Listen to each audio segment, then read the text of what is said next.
plaza en estos días se les ha visto cabalgar a Camilo y a Martí. Y delante de la caravana, lentamente sin jinete, un caballo para ti. Vuelven las heridas que nos sanan de los hombres y mujeres que no te dejaremos ir. Hoy el corazón nos late afuera y tu pueblo, aunque le duela, no te quiere despedir. Hombre, los agradecidos te acompañan.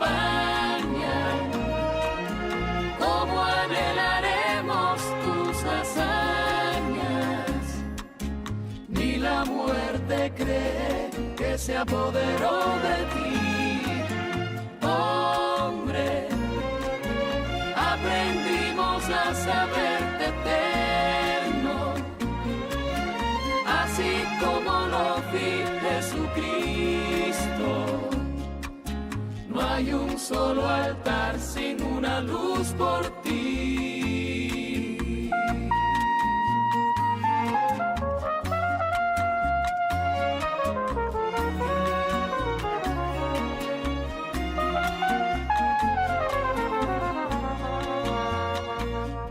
Hoy no quiero decirte comandante, ni barbudo ni gigante, todo lo que sé de ti. Hoy quiero gritarte, Padre mío, no te sueltes de mi mano, aún no sé andar bien sin ti. Hombre, los agradecidos te acompañan. ¿Cómo anhelaremos tus hazañas? Ni la muerte cree que se apoderó de ti. Hombre, aprendimos a saberte eterno, así como lo vi Jesucristo.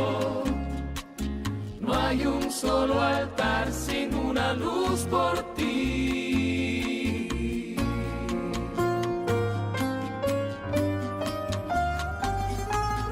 Hombre, los agradecidos te acompañan. ¿Cómo anhelaremos tus hazañas? Ni la muerte cree que se apoderó de ti. Hombre, aprendimos a saberte eterno, así como lo vi Jesucristo. No hay un solo altar sin una luz por ti. Dicen que en la plaza esta mañana ya no caben más corceles llegando de otro confín. Una multitud desesperada de héroes de espaldas aladas que se han dado cita aquí. Y delante de la caravana, lentamente sin jinete, un caballo para ti.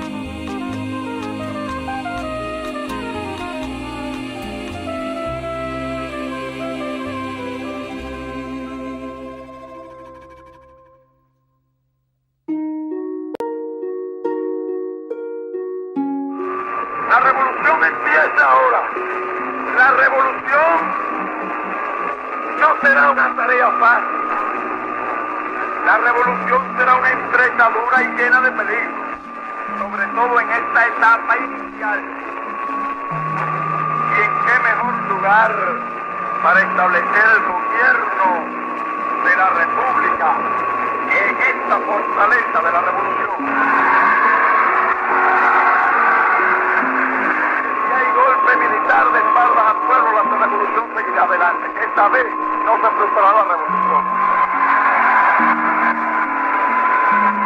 Esta vez, por fortuna para Cuba, la revolución llegará de verdad al poder.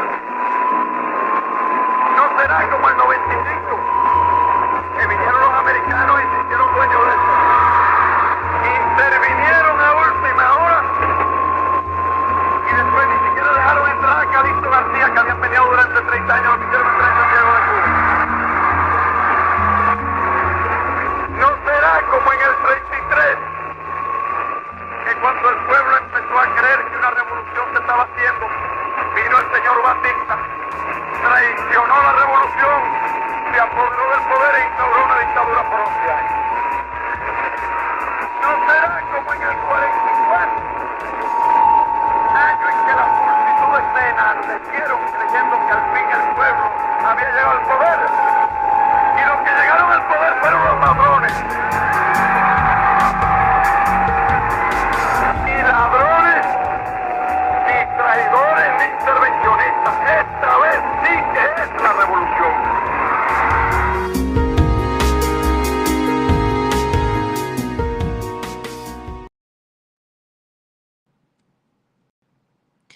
Welcome to Revolution Within the Revolution. My name is Urmia Fanayan. I am one of two of your hosts. We'll be joined by Comrade Onye later on in the show. And we are a show of the National Network on Cuba. We meet every single Friday to discuss Cuba, what is happening in the movement, what's happening in the global anti-imperialist struggle. And what you just saw was Comandante Fidel, who turns 100 this coming August. This is his centennial year after the revolution was won. And this is an important speech for us today because this show is going to be centered on Fidel's legacy and also why it is that Cuba had a revolution to begin with, and Fidel's role in leading the revolutionary people to achieve such triumph to begin with. So we'll be getting onto that later on in the show. We'll also be talking about some calls to actions, ways that you can support, ways that you can get involved. So we have a full show today with some really, really exciting stuff. But before we get into that, we want to, of course, recognize that we stand in full solidarity with Venezuela, and President Maduro and First Combatant Celia Flores are still behind bars, still being held in New York City because the sham of a country, which the United States is, went and kidnapped these sovereign, popular leaders from a independent, sovereign nation and brought them here as if they are the authority of the world to go and do so. So today and every day we say free Maduro and free Comandante and First Combatant Celia Flores. So we cannot forget that until they are free. And every single show, we like to share a little bit of Cuban history and what exactly has gone down this week in a historical context. And July 11th, tomorrow, marks a counter-revolutionary moment, actually. It's when the counter-revolutionary forces in Cuba in 2021 had emerged, and they started to organize and rise up. And make no mistake, right? These counter-revolutionary forces were a small fringe minority. They were not the masses of Cubans. They were a small group. They were, a small subset of Cubans who had gone into the streets to organize and voice some grievances. And of course, the Western media then took these demonstrations and blew them out of proportion, right? Insisting that this was somehow a mass popular uprising, insisting that this was a moment for regime change, and essentially calling for the fall of the Cuban Revolution, as they consistently do. But what's important to realize is these counter-revolutionary forces, like I mentioned, did not represent the Cuban masses, right? The Cuban masses in large numbers are still coming out every single year in support of the revolution. Anytime the revolution is attacked, during May Day celebrations, whenever there's large uprisings that are in support of President Diaz-Canel, there's hundreds and thousands of Cubans who are hitting the streets and showing full support behind their revolution. And it's also important to note that, it's not to say that there is not grievances, right? There may have been grievances that brought these counter-revolutionary forces to the streets, but any grievance that they had, right? The shortage of medical supplies, the shortage of resources and food, the blackouts, all of this was due to the blockade. All of this is due to the direct genocidal harm and policies that the United States is enforcing on the Cuban people. This is not the fault of the Cuban government. So today we recognize that and we say down with the anti-revolutionary forces and up with the Cuban Revolution. And of course, Cuba sí, bloqueo no. We also want to talk about the No War on Cuba campaign. As we know, the No War on Cuba campaign is a global campaign that we started. And this past week, we had a week of action where everybody around the US hit the streets calling for an end to the siege on Cuba, calling for the end of the blockade and an end on the war on Cuba. There were demonstrations in Tennessee, in LA, in Portland, in Salt Lake City and Florida and DC, demonstrations all over the country and all over the world of all of you coming out into the streets and saying, no war on Cuba, no war on Cuba. Lift the blockade and allow for us to continue building connections with the Cuban people. So this week of action, we just want to recap and say how incredible it was and how large and impactful in scope it was.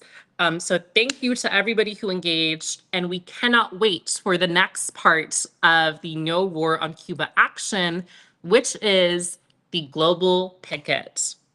Comrades, we in the National Network on Cuba are organizing a 24-hour global picket, which is going to start on July 25th at 12 p.m., and it will end on July 26th at 12 p.m.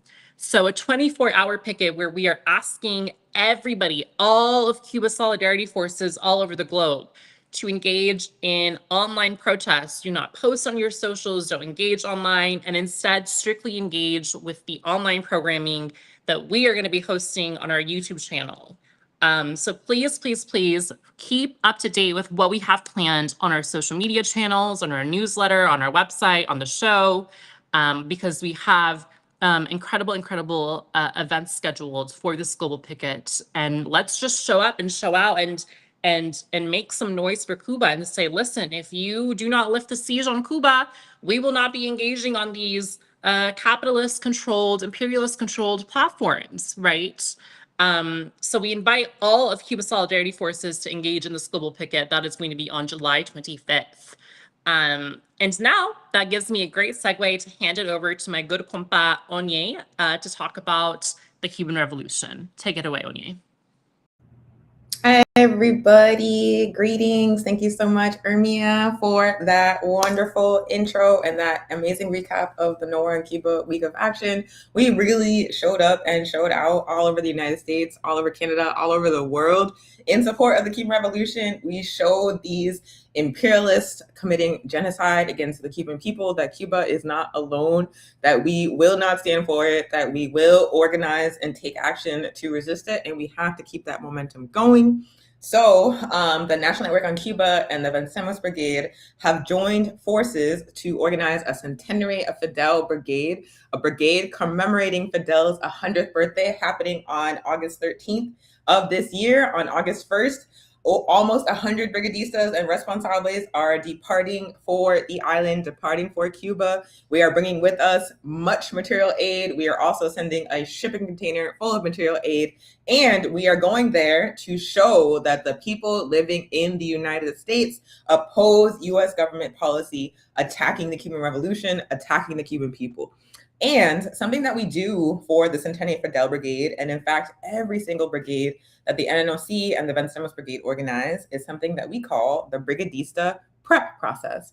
And what essentially that is a process of political education to get the entire brigade ready to show up in Cuba in principled solidarity. We understand in the belly of the beast that we are constantly being inundated with not just lies about Cuba and lies about the Cuban Revolution and lies about Fidel Castro, but also like a lot of antisocial and reactionary behaviors indoctrinated into us by capitalism, by imperialism, by colonialism, by white supremacy, by patriarchy, by ableism, all these divide and conquer tactics of the imperialist ruling class. And so the intent of the Brigadista prep process is to help us build together a different way of showing up and build an ideological foundation for that different practice. So we learn about transformative justice, we learn about the community agreements that we're going to hold together as a collective on the brigade, and we also learn about the history of the Cuban Revolution, why it was such a significant, and why it continues to be such a significant process of collective transformation that we have to learn from as people coming from the United States. Because if we were to take people from the context of an imperialist country to Cuba or any socialist or anti-imperialist nation without preparing them ahead of time, I'm sorry, we would act a fool. Like the ugly American stereotype about Americans that travel internationally. It's real. It's a real thing. It's a real thing. And so we do not want to show up that way in Cuba or really in any nation that is resisting against imperialism, which is most nations. We want to show up in a good way. We want to start actively unlearning the propaganda and the lies that we've been taught about the Cuban people, about people resisting imperialism. And we want to go to their island with the historical and political context that we need to get the most we can from that experience, to have truly meaningful exchanges with the Cuban people. So that's what the Brigadista prep process is about.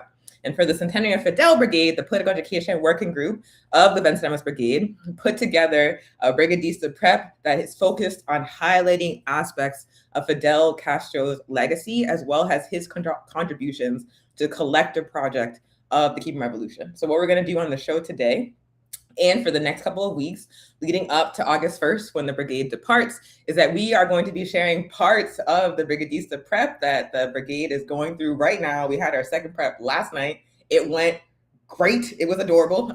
So we are going to share segments of the Brigadista prep to share with y'all how we get ready so you can get ready with us.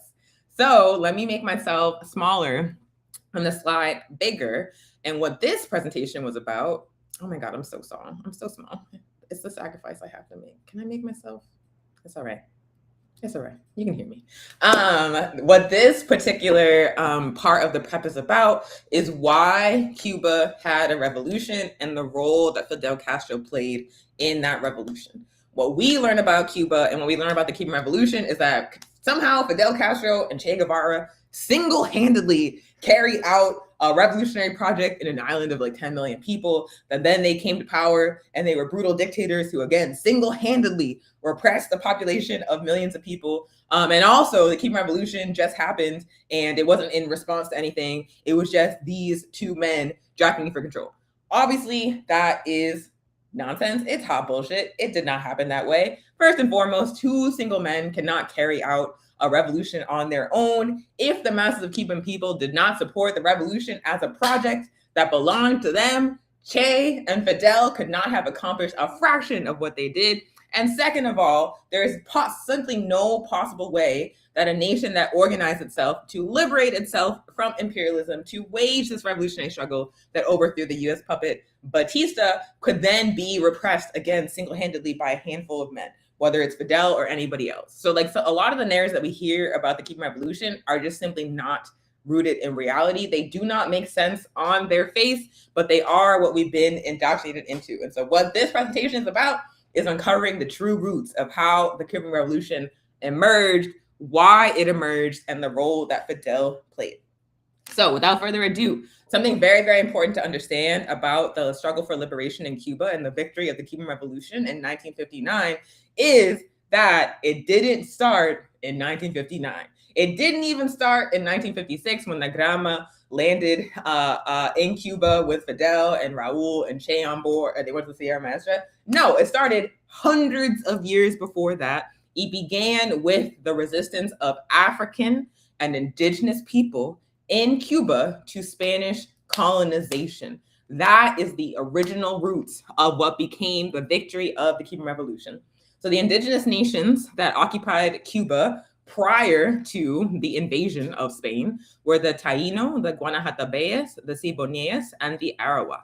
The Tainos were the original inhabitants of Cuba, and they lived, as most indigenous nations did at the time, in harmony with the land, as land defenders, as water defenders, as considerate and organized members of the ecosystem. Instead of trying to dominate other life, they were like, let's live in harmony with other life, because that's what people were doing before capitalism.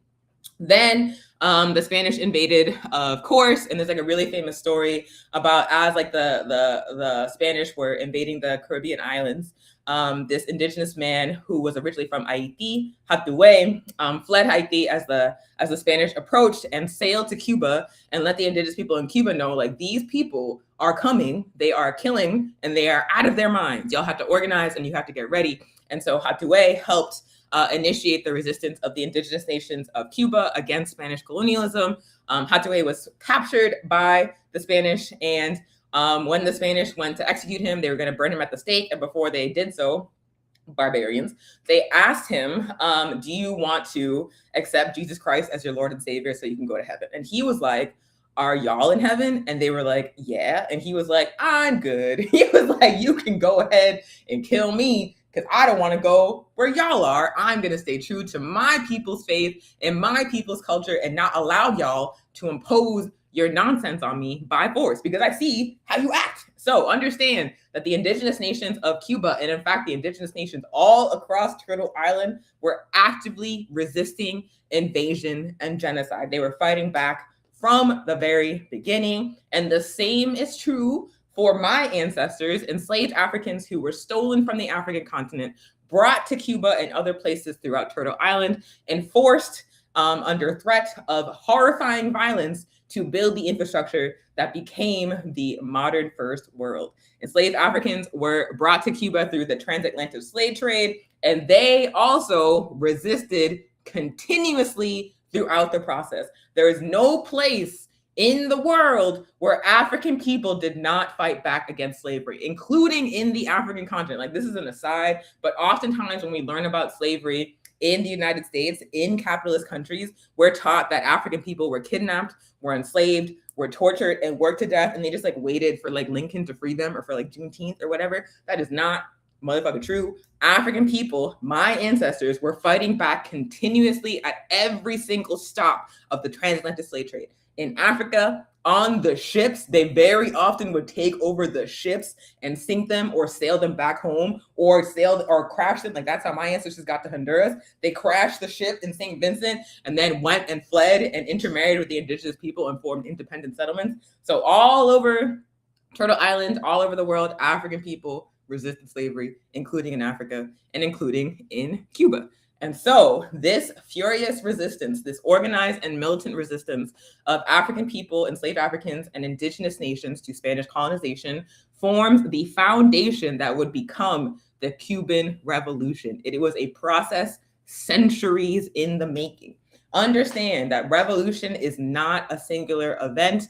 It never has been. It has always been a protracted and collected process of transformation and resistance. And so when we talk about the Cuban Revolution as a project, it did not start, nor did it end with the military victory in 1959. It started hundreds of years before with the resistance of African and indigenous people. And you can see those African and indigenous roots, and also the Spanish roots, in Cuban culture and in Cuban national identity to this day.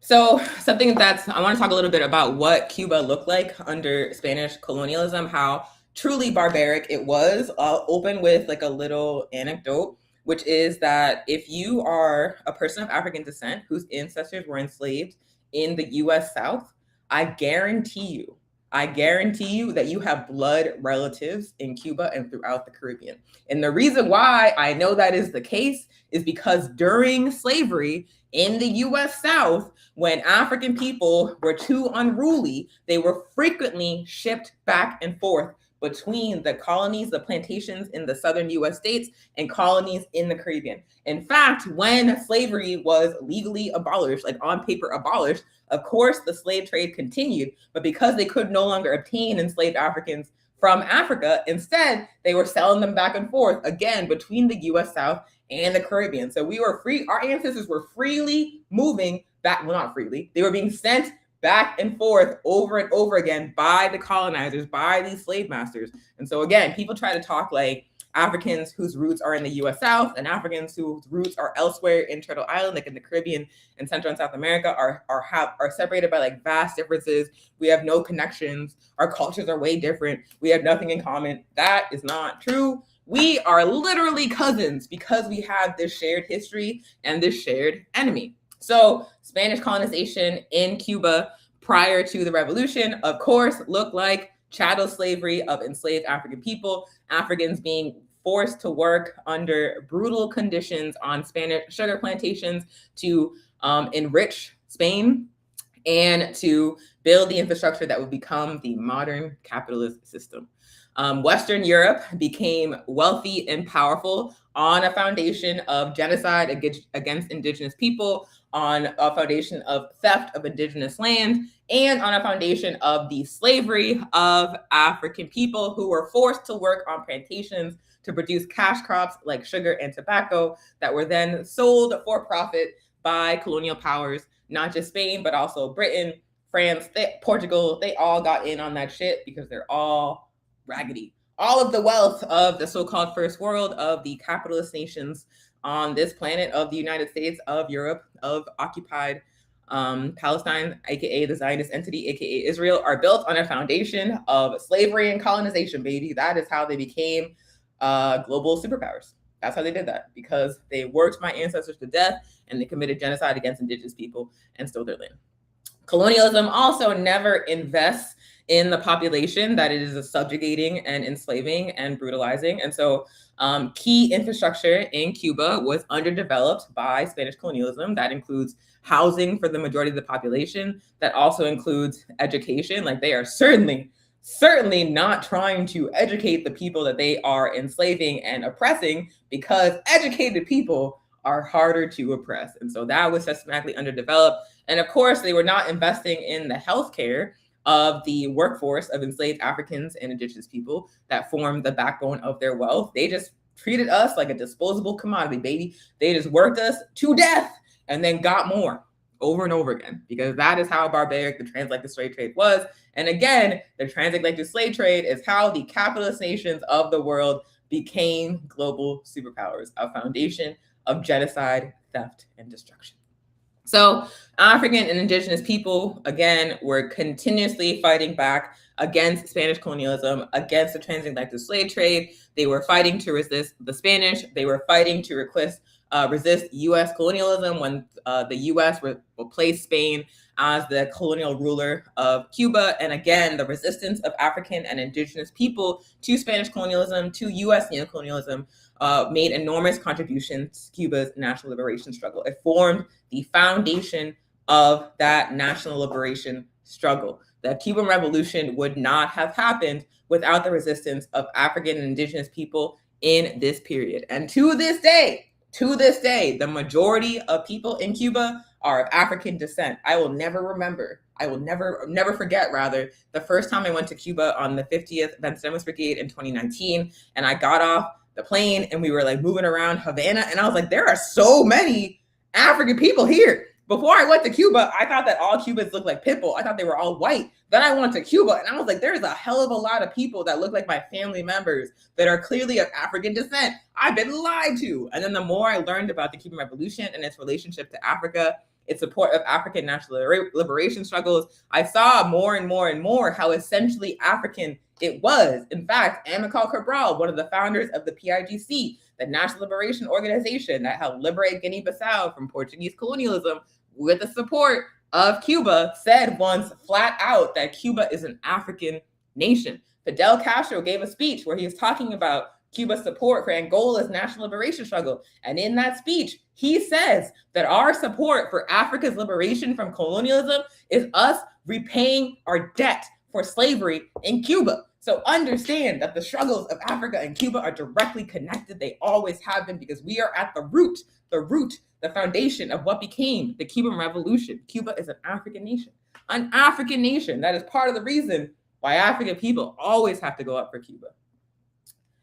So let's talk about like some specific figures in this history that we're discussing of African and indigenous resistance to colonization, to slavery in Cuba. We already talked about Hatuey. Shout out to Hatuey, one of the hardest quotes of all time. But also another really important figure is Jose Aponte. Jose Aponte was an African carpenter and former soldier who led a major rebellion against slavery in Cuba in 1812. It's known as the Aponte Rebellion. Aponte and his comrades were captured and executed by the Spanish, and the Spanish, in a doomed attempt to try to stop resistance to colonization on the island, executed Hatuey, cut his head off, and displayed it in a cage. They were trying to scare people away from fighting back. That obviously didn't work. You are never going to stop Cubans or Africans or indigenous people for fighting for our liberation. And so the resistance continued. Aponte's execution transformed him into a symbol of resistance against colonial rule and racial injustice under Spanish imperialism. And right now, today, in modern day Cuba, there is a commission known as the Aponte Commission, whose function is to continue the struggle against racism in Cuba. Because though racism is outlawed, is illegal under Cuban law, which is more than we can say in the United States, of course, you are not going to undo 500 years of colonization and racial attitudes produced by slavery, because they had to make people believe that African and indigenous people were inferior in order to justify working us to death to build their societies. And so, of course, racist attitudes persist because they were built up for so long. And so even though racism is illegal in Cuba, there's still work to do to abolish interpersonal racism. And that is precisely the work of the Aponte Commission, as well as projects like Color Cubano and the Aponte Commission and many other commemorations of this history within Cuban society show that while the United States celebrates like rapists and slave masters like Thomas Jefferson, like George Washington, like Benjamin Franklin, like just like straight up monsters are celebrated in US society, in Cuba, people like Jose Aponte are celebrated. People like Antonio Maceo are celebrated. People like Mariana Grajales are celebrated. People who actually made a contribution to the liberation of not just Africans in Cuba, but all of Cuba and all of people struggling for justice all over the world. Another example of an African person who made a strong contribution to the liberation of Africans in Cuba and the development of the Cuban Revolution as a project is Carlotta Lucumi, my personal favorite.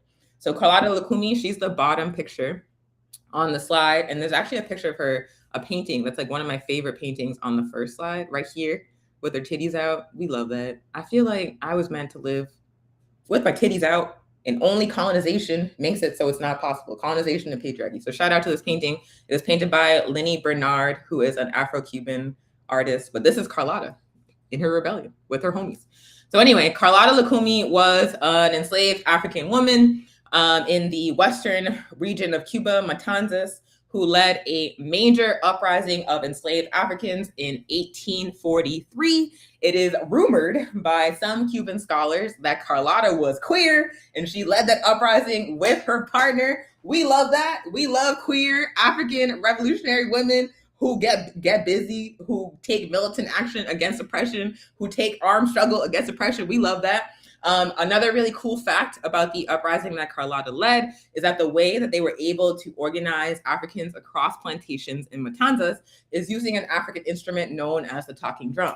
They were able to send messages to each other with those drums, and the Spanish could not understand what they were saying, did not understand the significance of it. And so they were able to organize and activate these Africans without the Spanish being aware. They led this uprising, lasted for a year, in which they liberated hundreds of African people from plantations across Matanzas.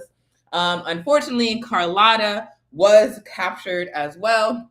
She was executed as well. But again, despite the ultimate defeat of this particular uprising, the resistance of African people and indigenous people to Spanish colonialism continued in Cuba. No matter what kind of defeat is suffered in the history of Cuba's national liberation struggle, you see in case after case after case, Cuban people refusing to give up, pushing forward against all odds. That is the spirit of Cuban revolutionary national identity. And the roots of it, again, are in this relentless African and indigenous resistance. So the resistance of African indigenous people, and then like the organization of the emergence of the Cuban national identity, formed an independent struggle against Spanish colonial rule that was ultimately successful. We talked about it before. Mariana Grajales, Antonio Maceo, Jose Marti were key figures in Cuba's struggle for independence against Spanish rule. They were able to militarily defeat the Spanish, the Mambises, led by Antonio Maceo and others. However, once they had fought the Spanish to a draw and forced them to the negotiating table, the U.S. empire, as it does, swooped in at the very last minute, held backdoor negotiations with the Spanish, and the Spanish ceded control of Cuba, also the Philippines, also Puerto Rico, to the U.S. in a backdoor deal. So even though the Cuban independence movement successfully defeated the Spanish and forced them to the negotiating table, the Spanish made a deal behind their back with the United States to make the U.S. Cuba's new neo-colonial power. This is the Spanish-American War that we learn about in school, but they don't be teaching us that, yeah, they committed massacres and genocides in the Philippines and Puerto Rico and in Cuba, and that the Cubans had fought to liberate themselves, and that there was resistance happening in Puerto Rico and the Philippines as well, and the U.S. like undermined it, made a backdoor deal to take over in Spain's place. Then there was a mysterious explosion that most scholars agree was coordinated by the U.S. of a U.S. Ship known as the USS Maine. It exploded in a harbor in Havana, and it was used as a pretext for a U.S. invasion and occupation of Cuba, aka a false flag. The U.S. be doing that often. They be doing it often. They attack their own targets and they say, these people did that. We have to come in and occupy them to keep our resources safe. So that's precisely what happened after the explosion of the USS Maine.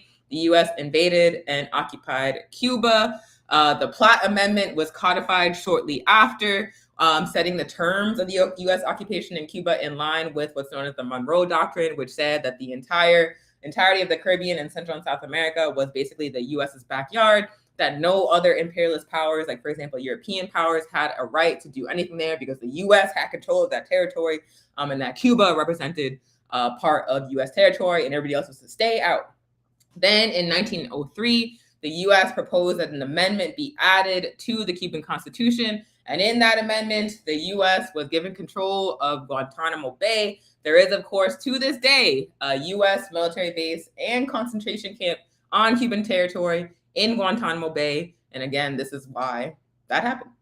So it's been over 100 years of the U.S. occupying a little piece of Cuban territory in Guantanamo Bay. And since the 80s, I believe, they have held that concentration camp. The first people that were inhabitants of that concentration camp were Haitian refugees of a U.S. coup that overthrew a democratically elected government in Haiti. Those were the first folks that were forced to be interned at Guantanamo Bay. And then, of course, during the war on so-called terror, many Arab and African Muslim men were interned without charges at Guantanamo Bay and tortured. And to this day, there is a number of Muslim, Arab, and African men that are being held in that facility without charges indefinitely and still being tortured. And so this is why that happened. So let's talk about what Cuba looked like under U.S. neo-colonial rule, because oftentimes people will talk about how brutal Castro was supposed to be, what a bad thing the Cuban Revolution was. But you notice the same people don't be talking about what Cuba was like before that, What it was like before that was that land and utilities like the electric grid, like the phone companies, were largely owned and controlled by U.S. companies, privately owned by U.S. companies. And if you are at all familiar with the current condition of Puerto Rico, it's very, very similar. Puerto Rico's entire electrical grid has been privatized, and it is under a control of a U.S. and Canadian company known as LUMA.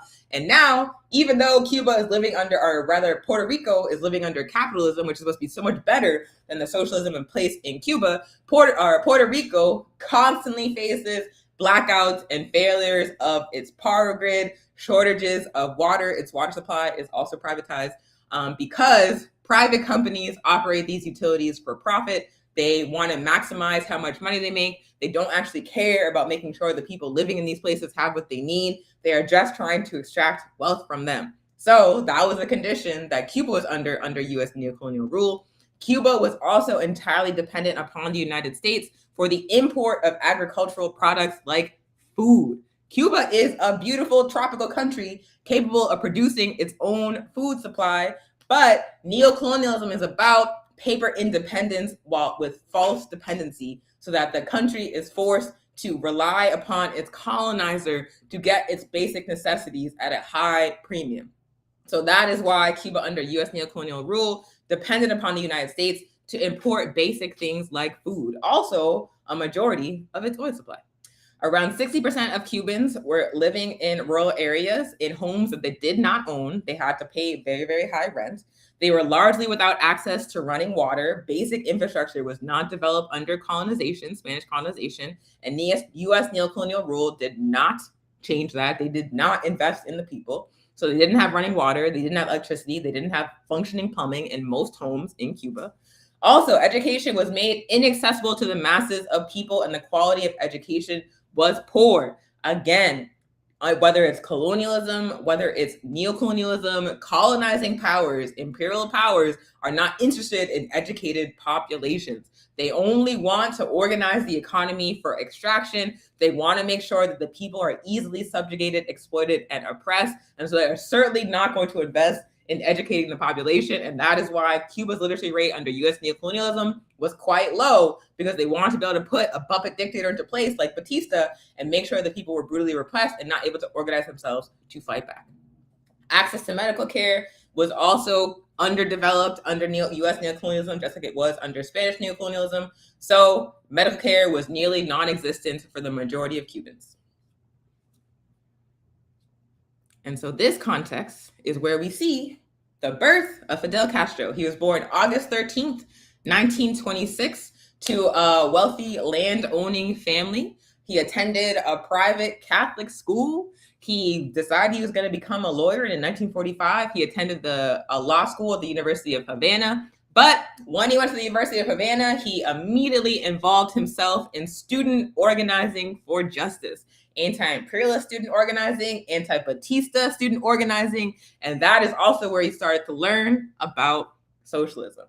And then he wasn't just getting involved in student organizing, he was taking action for that student organizing. And so in 1953, he and a number of his comrades organized the famous July 26th attack on the Moncada garrison in the eastern part of Cuba. The Moncada garrison was like a stronghold of the Batista regime. There were a lot of troops there. There were a lot of weapons there that Batista used to repress the population of Cuba. And so Fidel and his comrades attempted to invade that garrison, take it over, and take the weapons so they could use it to overthrow the Batista dictatorship. The attack on the Moncada garrison, of course, failed. Many of his comrades were killed that very same night. The ones that survived were captured, tortured, imprisoned. Fidel himself was forced to face a show trial, like it was a sham trial from the very beginning. And they just like railroaded him. That was the period when he was in prison, where he wrote that famous speech, "History Will Absolve Me," where he talks about why the invasion of the Moncada garrison was carried out, how the Batista government was a violation of the Cuban Constitution in and of itself, which meant that Fidel and his comrades had the right to take organized resistance against it. Like, he uses the Cuban Constitution to say that we were right to do this, and there's no possible way this is actually be a crime. And then he gives that speech in court in his own defense, and they imprison him anyway. He was sentenced to 15 years, but because there was mass resistance to the Batista regime in this period. Like, it wasn't just Fidel and his homies deciding on their own to do this. They were part of a collective resistance of Cuban people to Batista's dictatorship. The Batista regime was extremely brutal. It carried out mass repression of Cuban workers. It disappeared communist and progressive activists. It carried out tortures. It carried out attacks on civilians. And so the Cuban people, like I said, they have an irrepressible spirit. They are constantly, throughout the history of Cuba, fighting back against colonization, against imperialism, against repression. And so we have to understand the July 26th movement, the attack on the Moncada garrison, the work that Fidel and Raúl and their comrades were doing in this period as part of that collective resistance to Batista, the part of the collective resistance of the Cuban people to repression that has been sustained for centuries. So people, when Fidel was convicted and in prison, were like, absolutely not. Let him free. Like, this is not right. He's fighting for us. And Batista gave in to that pressure. He gave Fidel and several of his comrades amnesty, but they were exiled. They had to go to Mexico. And when they got to Mexico, they didn't just give up.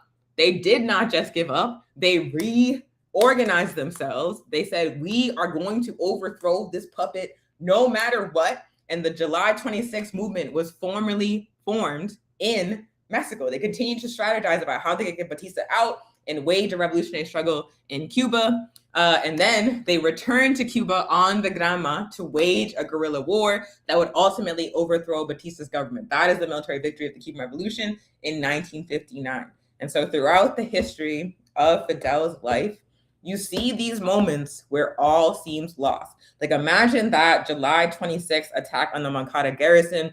The revolutionaries are discovered. They are outgunned. They are being fired upon. Their comrades are dying beside them. Like, most of them died. And then the ones that got away were hunted down, arrested, put in prison, and tortured. Their loved ones were tortured. And they still refused to give up. They got out of prison. They were exiled from their homes. They still refused to give up. They went back to Cuba on the Grama. They initiated a revolutionary war, and most of the people that landed on the Grama did not continue in the revolutionary war. They were captured, they were killed as well. So there were so many moments in Fidel's history of contribution to Cuba's national liberation struggle where all seemed lost, and he kept going. And this is one of my favorite things about Fidel Castro. When the chips are down, when things look really, really bad, this is where you see him lock in. So many people are taught to like collapse in the face of failure. You make a mistake, you mess up, things don't go the way you plan, and you just like abandon the whole project. You're like, this is doomed. I'm not doing this. And that is not Fidel. It never was. When things were looking the worst, that was when he was the most locked in. And I really feel like that is a lesson, that's one of the things, one of the examples that is like really important to take from him, because things look really bad now. Things look really bad now. And you see like a lot of nihilism, a lot of apathy, a lot of cynicism, people just talking about how we're doomed. People talking about like send the flood, send the asteroid, because there's nothing we can do. But if you really examine, if you really like study the history of the Cuban Revolution, if you really like study Fidel's contribution, if you really like look at the odds that they were up against and how they kept fighting at these different points through history, how could you possibly believe that the right move is just to give up if things don't work out? No, you have to regroup. You have to re-strategize. You have to try again, because revolution is a collective, protracted struggle. Sometimes you take 5 steps forward and then 6 steps back, but you have to keep moving forward. You have to keep moving forward. And that is really what Fidel's contribution to the revolution shows throughout his life in all of these periods, whether it's the attack on the Moncada garrison, whether it's the fall of the USSR and the special period, whether it's the different escalations of the US blockade, the different attempts of the US government to undermine, to destabilize Cuba. He always locks in and helps the Cuban people continue to move forward together. He never, ever, ever gives up, no matter how bad things look. And that's such an important lesson for us at this particular point in history. So just to wrap it up, let's talk about some common falsehoods, common lies shared about Fidel Castro and the Cuban Revolution. Number one, most popular lie is that Fidel Castro was a dictator. And that is not true.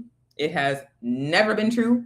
Fidel Castro had popular support for the entirety of his time as leader of the Cuban Revolution. He even had popular support before the military victory of the Cuban Revolution, because when Batista locked his ass up, the Cuban people were like, let that man go, let that man go. And Batista was forced to do so. He always had popular support. He struggled alongside the masses of peasants and working class people in Cuba from the very beginning.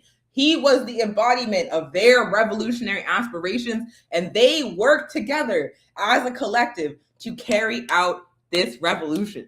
The other thing I want to say about this lie, and it is a lie, is that one of the very first things that the Cuban Revolution did after the military victory in 1959 was, of course, the literacy campaign, where thousands of teachers, thousands of students were sent all across Cuba to teach people how to read. And the reason why that was one of the very first things the revolution did is because they understood that the only way this project was going to be successful, this project is transforming of an entire society, was if everybody was taking part, if everybody was building it. So if you were a dictator, if you were a person who was interested in repressing a population, why would the first thing you do be to educate that population, to get them organized and activated?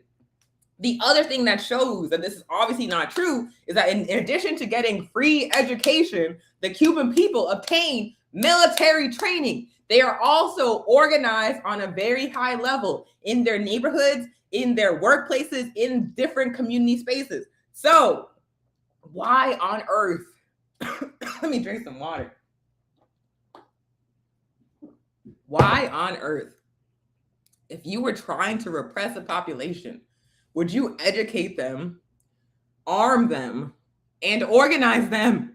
Do you all not understand? If the Cuban people did not at any point want Fidel Castro in the position that he was in, that they had all the tools they needed, organization, military training, and consciousness to get his ass out of there, they would never have kept him in there if they didn't want him in that position. And we just have to look at the history of Cuba. They got Batista up out of there. They got the Spanish up out of there. They got U.S. neo-colonialism up out of there. So what makes you think that the Cuban people would let this one guy repress them when we have hundreds of years of history to show that they aren't going for it if they don't want it? Like, what do y'all mean? Have some faith in the Cuban people as a collective. He was clearly not a dictator. They wanted him in that position. He was part of their revolutionary struggle. Another falsehood that's commonly told about the Cuban Revolution is that revolution is a process carried out by exemplary individuals. So Fidel Castro, I was like watching this interview that's on YouTube with Dan Rather. It was like from 1996, an interview with like Fidel Castro and Dan Rather, where like Dan Rather like literally goes into the Sierra Maestra, is like walking with Fidel, and like Fidel is like sharing his story.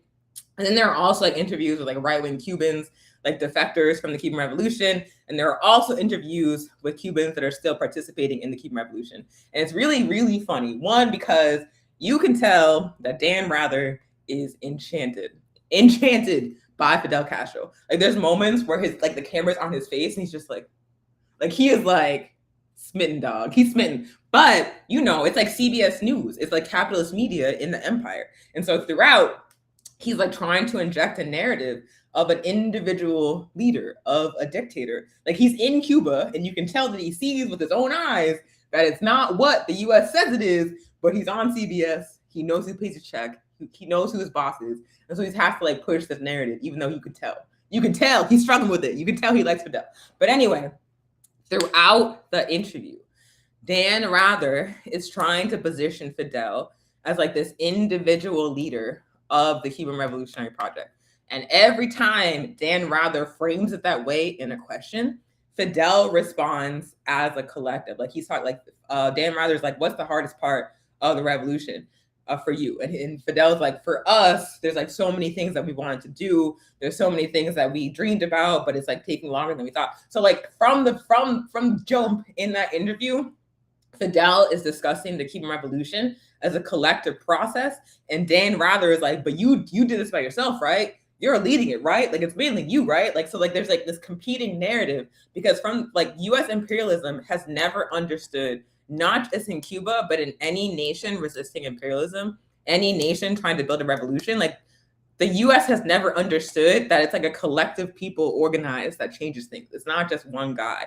Like, capitalist countries have like this vision of history as being made by individual men, which is why when we are learning lies about the history of the United States, we learn about individual men.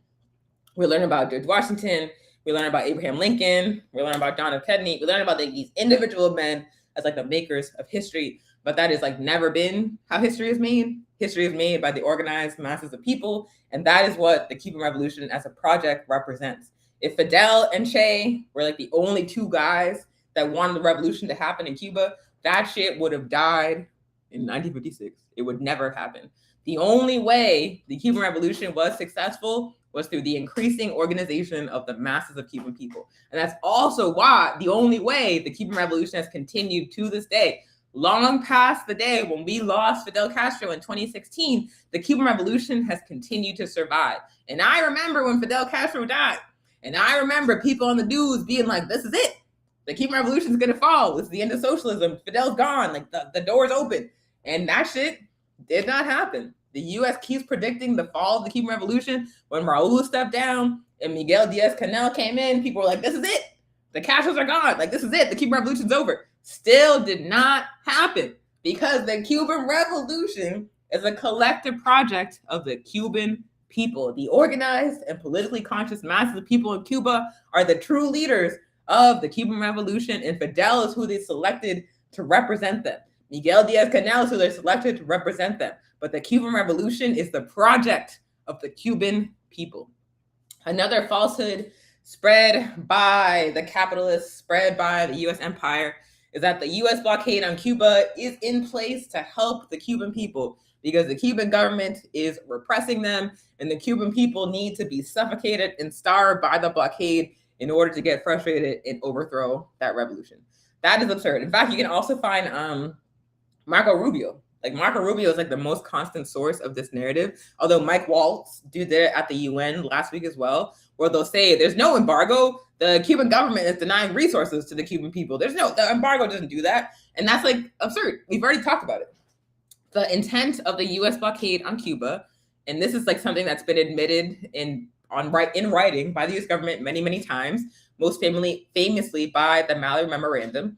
The intent of the US blockade on Cuba is to economically attack the Cuban people. They are directly targeting regular, poor, and working class people in Cuba, because they want them to starve and to suffer and to get so frustrated that they rise up and overthrow their own revolutionary project.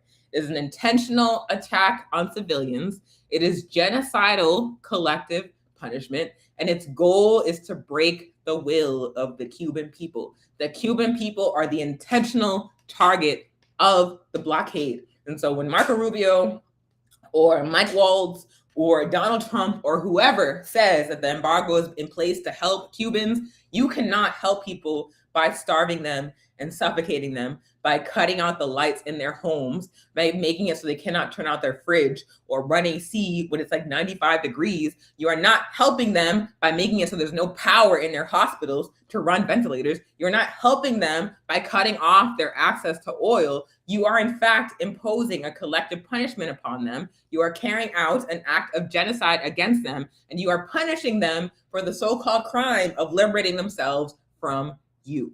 So obvious lie, the blockade is in place to help Cubans. And the last lie we're going to discuss, there's many lies. There's so many lies that the U.S. government and imperialism tell about the Cuban Revolution. But the last lie that we're going to talk about today is that Cuba has no democracy. And oh my God, for people in the United States to say that Cuba has no democracy, well, every time that Cuba amends its constitution or produces a new constitution, you know how they do it? The way they do it is that they have thousands of meetings of millions of people all over the island, and all of the Cubans together talk about the changes being proposed, talk about the changes that they think need to be made, and decide together what is going to be in this new constitution? What is going to be in this new family code? How are we going to move forward together? Then it gets put to a vote after this collective process of struggle and discussion. It gets put to a vote, and the whole island gets to decide, is this going to be adopted or not? And this has happened multiple times. When was the last time anyone asked your opinion about what goes in the US Constitution, or even about what law is passed nationally or even locally? Who ever asked us as people living in the United States about what direction this country should take? The Trump administration literally initiated a war in the middle of the night without asking any of us. The gas went up to $6 a gallon. Everybody was like worried about their children being deployed to fight in a war that no one asked for. Everybody was like, why are you doing this? And no one asked you. The U.S. can straight up go to war. The U.S. can back a genocide and occupy Palestine. Millions of people in the United States are saying, stop doing this. And the government's like, no, we don't have to ask you. And that's literally how it goes. It happened with the war in Iraq. It happened with so many military occupations of the U.S. government. I remember when under the Obama administration, Honduras had a progressive government that got couped, and they put that drug dealer in there. Hillary Clinton and Barack Obama put that drug dealer in there. They didn't ask you if you wanted to do that. They never ask us about any kind of U.S. intervention, about any kind of U.S. policy, but we have the gall to fix our faces to say that Cuba has no democracy when the Cuban people decide every single step that the Cuban Revolution takes. What do y'all mean? When we say that Cuba has no democracy, what they're actually trying to say is that Cuba does not have bourgeois democracy. Cuba does not have a democratic system controlled by the ruling class, controlled by a handful of genocidal, unhinged people. No, Cuba has true democracy, where the masses of people get to decide the direction of the country. That's what Cuba has. So it's an absolute falsehood that Cuba is not democratic, that Cuba is a dictatorship. Cuba has a collectively developed revolutionary process and a democratic state where every single step of the way, the people living there get a say in how their society develops. And really, we should be fighting for a version of what Cuba has, because what we have is not working. It's circling the drain. These people are out of their minds. No matter who you get in there, it goes the same way. So maybe we should try a little bit of what Cuba has. Anyway, this is the last slide in the presentation. This is, again, a little snippet from the Brigadista Prep of the Centennial Fidel Brigade. On the next show, we're going to do another part of the Brigadista Prep focused on internationalism as a intentional strategy of the Cuban Revolution, something that Fidel talked about many, many times. We're going to talk about how the brigades, how the Vencemos Brigade, how the National Network on Cuba are part of that strategy and what that means for our work. But for now, I'm going to pass it back to my comrade Ermia for the rest of the program. Thanks, y'all. Thank you, Comrade Oña, for that incredible orientation on Comandante Fidel's legacy and the transformation of Cuba. As she mentioned, next week we're going to be talking about some more of the Cuban Revolution and how it came to fruition and its internationalism that's practiced. So please join us next week for that episode. We have a couple of calls to action for everybody who's watching. The Centennial of Fidel Brigade that Comrade Oña mentioned, we are fundraising still for it. Like she mentioned, we are going to be sending 100 coordinators and brigadistas who are going to be going on this brigade coming here in August. So we're still needing to fundraise for supplies, for toolkits, for scholarships to send people there, anything that we can do to essentially help make this brigade a success. So please scan the QR code. And if you can't donate, please spread the word around on your social medias and your networks and your Signal chats, wherever you can, to get enough donations to make this fundraising effort and this brigade a success. Also, comrades, the IFCO is planning to send shipping containers to Cuba. They're planning to send 60,000 pounds of aid, 60,000 pounds. This is an incredible effort. And they have reached their financial goal of $50,000, but we are still encouraging people to donate because it is never enough money to get all the aids that we can to Cuba. Again, Cuba is under siege because of our country, because of our government. So whatever we can do to help fundraise for the Cuban people, please, please, please be able to do so. We're going to put the link in the chat. So donate to the IFCO fundraiser as well. Thank you so much for watching The Revolution Within the Revolution. We are here every single Friday, 1 p.m. Eastern Standard Time. Join us again next week, where we'll be here the same exact time talking about the Cuban Revolution and the Veninsimos and NNOC connections with the Cuban Revolution's internationalism. And of course, at this moment, we recognize that the same force, the imperialist terrorist United States that's attacking Cuba, is also attacking Iran, right? And it's also imperializing the Iranian people. So we want to do a cultural sign-off. This is a sign-off that had emerged popularly from the streets of Tehran because the people in Iran are incredibly disciplined. They've sacrificed so much in their lives to the anti-imperialist struggle. So when I say Marg bar Amerika, Marg bar Amerika, Marg bar Israel, Marg bar Israel, Marg bar Europa, Marg bar Europa, Viva Iran, Viva Iran. Viva Iran, Viva Iran. And comrades, what we just said was down with America, down with Israel, down with Europe, and long live Iran. All power to the people. We'll see you next week. Bye, y'all.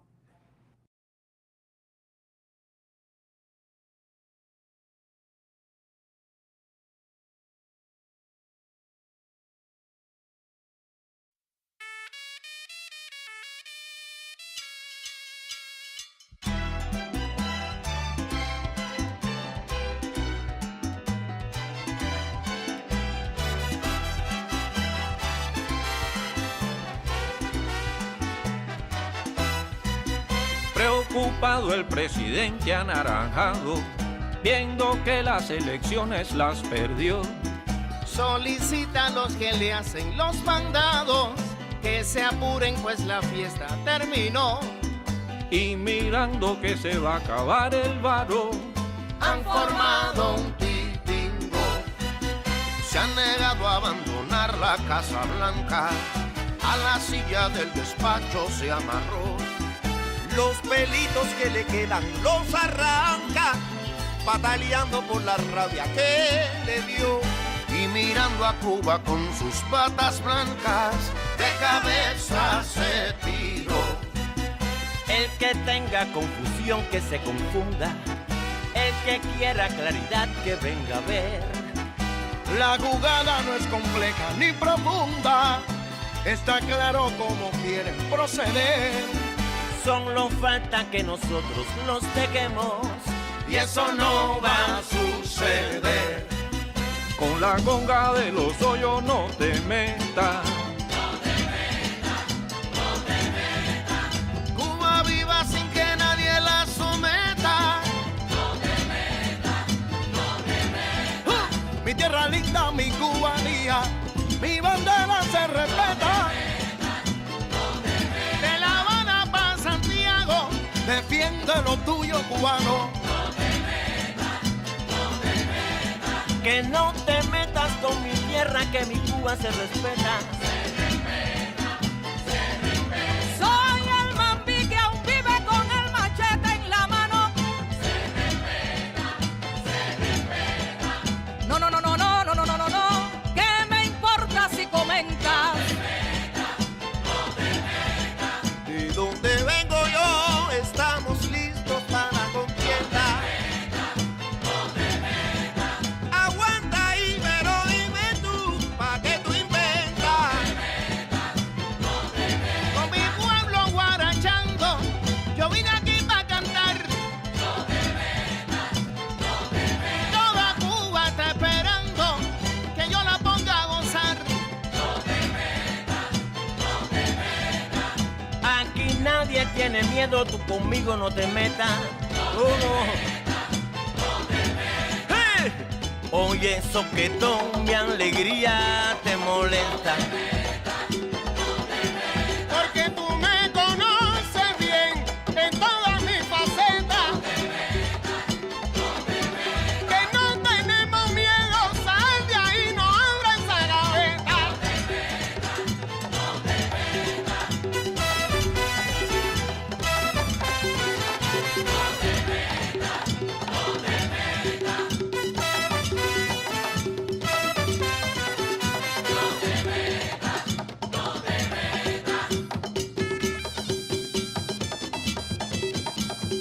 México.